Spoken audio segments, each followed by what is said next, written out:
ओम श्री शिवाय। सुप्रभात सर। सुप्रभात। सर, जब पढ़े लिखे लोग ही कानून का पालन नहीं करेंगे तो कानून बनाने का क्या फ़ायदा? देखिए, ये आप बहुत ही अच्छा है कि हमारे मतलब इतने महान इंस्टीट्यूशंस, महान शिक्षक और हमारे आईएएस, पीसीएस, पूरी सरकारें इतने एक कानून को बनाते हैं, बहुत ही मेहनत से कानून को बनाते हैं। और जब कानून पास हो जाए, जो कानून पढ़ाते हैं या जो कानून बनाते हैं, अगर वही कानून का पालन नहीं करेंगे तो बिल्कुल आपका वाजिब क्वेश्चन है, फिर उसका क्या फ़ायदा। तो ये चीज़ सही है, लेकिन पता है क्या है, जो इम्प्लीमेंटेशन का जो पार्ट है, इम्प्लीमेंटेशन के पार्ट पर आप सभी को, हम सभी को एक रिसर्च करके सरकारों को, लोकल एजेंसियों को, इन सबको ये बताना है कि भैया अगर तुम पालन ही नहीं करोगे तो जैसे ही पढ़ना न पढ़ाना फिर तो बराबर हो जाएगा।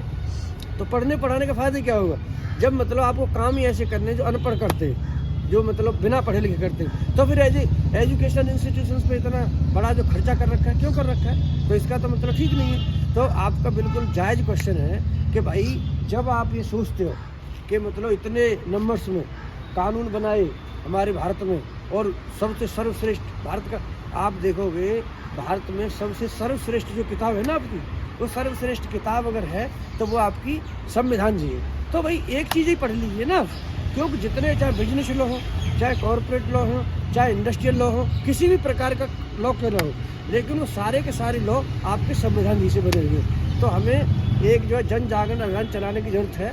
जैसे मान लो आप ये फुटपाथ है जो मतलब लोगों के चलने के लिए, आपने नहीं देखा उन पर भी इंक्रोचमेंट हो रखा है। तो जो बच्चे आते हैं या मोटरसाइकिल आती है वो उनको डिस्टर्ब होते, तो वहाँ पे मिस हैपनिंग बहुत ज़्यादा होती है। तो कम से कम एक सभ्य नागरिक होने के नाते जो आपके चलने के रास्ते हैं, जो आपके फुटपाथ है, जो पैदल यात्रियों के रास्ते हैं, कम से कम आप उनको तो मतलब सुरक्षित कीजिए। तो हम सब मिल करके स्टूडेंट टीचर एक पेपर बनाए हर सेक्टर में, जहाँ जहाँ इम्प्लीमेंटेशन नहीं है, चाहे वो कॉलेजेज हो चाहे वो यूनिवर्सिटी हो। अब यहाँ पर ही यूनिवर्सिटी के ऑर्डिनेंस है, अगर उनका पालन नहीं करो तो क्यों बना रहे? तो उससे क्या है कि आपकी मनोदशा पर विपरीत प्रभाव पड़ेगा अगर आप कानूनों का पालन नहीं करते हो। विदेशों में अक्षर से कानून का पालन किया जाता है। तो इन्हीं शब्दों के साथ चलिए राष्ट्रवाद। धन्यवाद सर।